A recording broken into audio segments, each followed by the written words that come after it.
Olá, meninas! Tudo na paz por aí? Sim, nós estamos de volta para esse nosso papo tão gostoso sobre feminilidade bíblica. Vocês estão animadas para mais um encontro?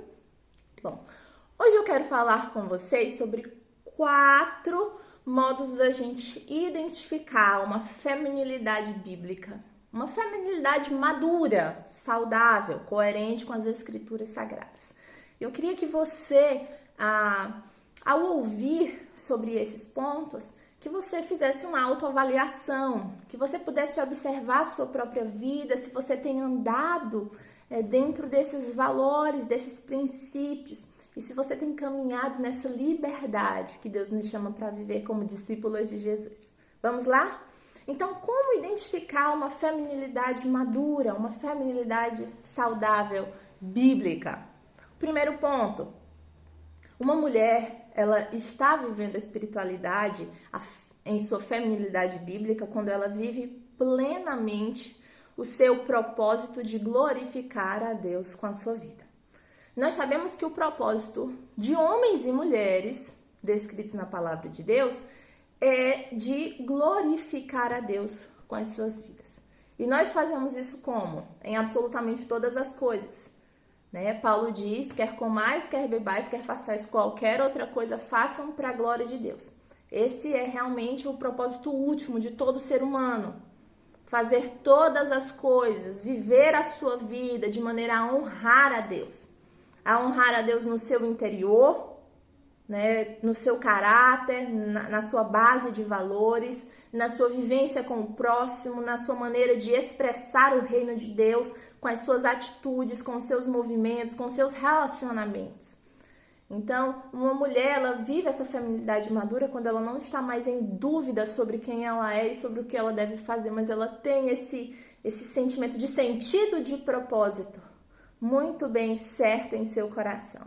Efésios 2:10 declara assim, que nós somos feituras de Deus, obra de suas mãos, e criadas para as boas obras, as quais o nosso Deus preparou muito antes de nós, desde a eternidade. Então, minha irmã, muito antes de nós nascermos, já havia um propósito de Deus. E esse propósito é para que a nossa vida desse bom fruto, boas obras, que nossa vida pudesse ser uma semente que dá um bom fruto ao mundo, que resplandece essa luz, que é esse sal que dá um sabor do reino de Deus ao mundo. Então, esse é o primeiro ponto. O segundo ponto, uma mulher com a feminilidade madura, ela é uma mulher que coopera com outras mulheres. Ela é uma mulher que sente no seu coração o desejo de servir as irmãs que estão ao seu redor. O sentimento de servir é de forma ampla, servir a todos que estão ao redor. Mas especificamente trazendo o texto de Tito, capítulo 2, onde ele instrui as mulheres mais experientes a conduzir mulheres mais novas na conduta cristã e na conduta da vida real, do dia a dia, de como viver para Deus. E quando a gente fala dessa experiência, não é só questão de uma mulher velhinha ensinar uma menininha. Aqui está falando da sua trajetória com Deus. Você tem andado a encorajar, a ensinar, a evangelizar, a discipular outras pessoas. Você tem dedicado a sua vida a passar a mensagem do evangelho, a ser uma mulher que anuncia as boas novas de salvação, que tem investido do seu tempo, do seu conhecimento, das suas orações, investido em intercessão por alguém.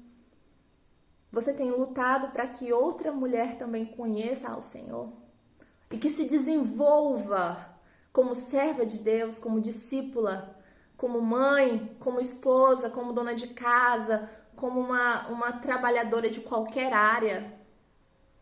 Esse é o nosso chamado também.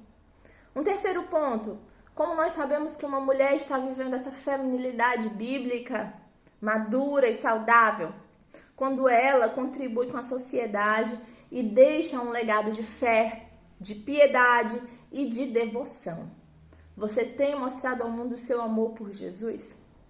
Você tem inspirado pessoas ao seu redor a amar o Senhor, a devotar suas vidas ao Senhor, a deixar e a renunciar tudo o que for necessário para viver uma vida de entrega total a Deus, com os olhos fixos naquilo que é eterno e não nas coisas desse mundo que é realmente mais valorizado pelas pessoas no geral? Você tem andado na contramão do mundo buscando aquilo que verdadeiramente importa? Você é aquela mulher que renuncia pérolas preciosas, coisas importantíssimas e boas, pela pérola de grande valor, pela pérola que excede a todas as outras? Observe, Romanos 11:36 diz: porque dele, por ele e para ele são todas as coisas. A nossa vida deve se mover para isso. Aquilo que eu sou, aquilo que eu faço, o meu movimento no mundo, do que eu deixo de legado, do que eu demonstro da minha fé e da minha devoção, da minha piedade, deve ser para Deus.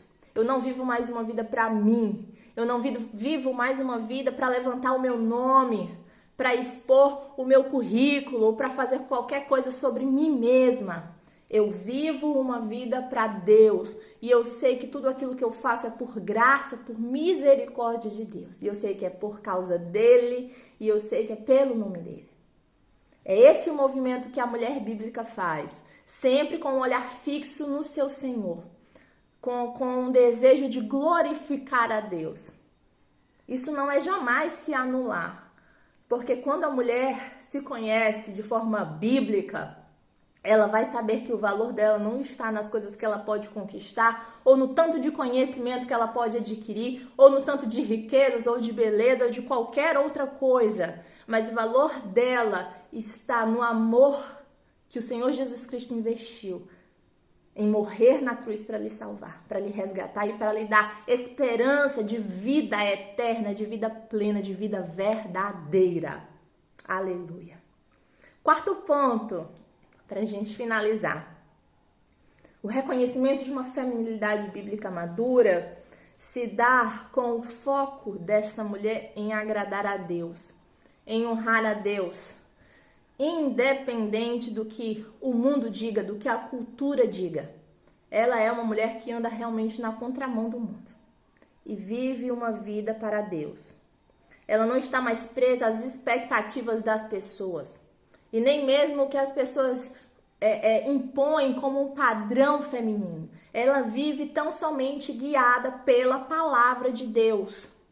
Não há nada mais que guie o coração dessa mulher, senão o direcionamento do Espírito Santo no seu coração. A palavra de Deus em 1 Tessalonicenses 2, versículo 3 e 4 diz: assim como fomos aprovados por Deus para que o Evangelho nos fosse confiado, assim falamos não para agradar os homens, mas a Deus, que prova os corações. Nós não vivemos mais uma vida temerosa, pensando o que vão achar de mim, o que vão dizer sobre mim, o que vão pensar sobre mim. Mas o nosso coração teme ao Senhor e não aos homens. Sabe que nós vamos prestar contas das nossas vidas, dos nossos pensamentos, das nossas ações, diante de um Deus santo e justo. E quantas vezes, minhas irmãs, nós temos nos preocupado com detalhezinhos, com julgamentos daqueles que estão ao nosso redor. E negligenciamos aquele que realmente tem a nossa vida em suas mãos. O coração dessa mulher é totalmente temente a Deus. É totalmente submisso à vontade de Deus. E é nesse lugar que ela encontra descanso. É nesse lugar que ela encontra real satisfação. Quando nós falamos de uma mulher com uma feminilidade bíblica, madura e saudável, provavelmente ela já correu atrás de muitas coisas, já buscou em muitas fontes, mas ela encontrou essa fonte de águas vivas, que não cessa de jorrar, que não cessa de dar ao nosso coração que a gente realmente precisa. É a única água que mata a nossa sede de amor, a nossa sede por vida verdadeira, a nossa sede por sentido de significado. Isso só Deus é quem pode nos dar. O meu convite para você é que você mergulhe numa feminilidade bíblica madura e saudável. Você deseja construir isso? Nós temos uma comunidade de estudo bíblico para mulheres. E eu quero te apresentar o nosso curso, O Brilho da Feminilidade. Esse curso está dividido em 4 módulos e você é convidada a estudar com a gente cada um deles. Nós temos uma vastidão de aulas que vão te ajudar a caminhar pelas escrituras sagradas e desvendar esse brilho, né, que anda meio perdido no nosso tempo, mas que você valorize aquilo que Deus fez para si. Esse é o meu convite, eu espero que você esteja empolgada para os próximos dias viver um tempo novo, cheio do conhecimento da verdade de Deus para você. Vamos juntas?